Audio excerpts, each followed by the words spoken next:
Kemudian yang paling inti dari doktrin itu sebenarnya adalah neurolinguistic programming, yaitu pemrograman ulang pemikiran. Nah, karena alam sadar dan alam bawah sadar itu bersatu, bersinergi dalam sholatnya, maka secara tidak langsung otaknya akan terprogram dengan aktivitas-aktivitas dari sholat tersebut ya. Nah, ketika seseorang terprogram oleh aktivitas sholat ini, itulah yang disebut doktrin sebenarnya, dan akhirnya menjadi sebuah dogma. Jadi kesimpulannya, justru ketika seseorang sholat itu dampaknya akan positif. Secara penelitian, orang yang sholat itu akan memiliki dampak positif pada dirinya. Nah, lalu pertanyaannya adalah mengapa masih ada orang yang korupsi walaupun ya sholat? Ini yang harus kita kaji. Mengapa sholat itu tidak ada efek baginya? Pertama, karena sholat yang dikerjakan itu tidak menjadi doktrin. Tidak ada doktrin, dia tidak terdogma dengan doktrin sholat. Artinya ada sesuatu yang keliru dalam sholat ini ya.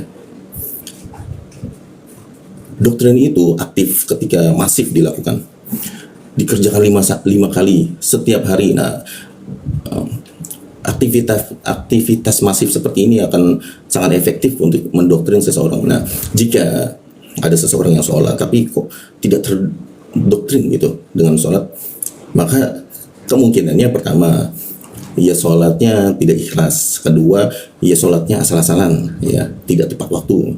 Lalu ketiga, sholatnya bolong-bolong karena dikerjakan kadang tidak. Nah, jika dilakukan hal seperti ini, maka otomatis doktrin dari sholat itu tidak akan efektif ya.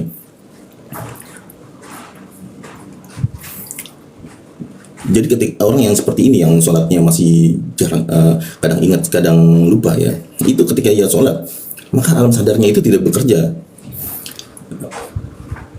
Jadi ketika ia sholat itu pikirannya akan melayang, memikirkan apa, mungkin memikirkan dunia seperti itu ya, karena tidak terbiasa dan tidak sadar. Dia sholat itu tidak dengan kondisi sadar sebenarnya. Jadi akalnya itu tidak berada dalam tubuhnya yang sedang sholat itu alam sadarnya.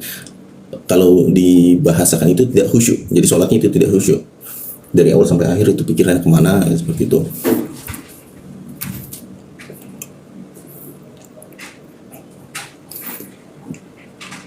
Dan alam bawah sadarnya pun sama demikian. Ketika ia sholat,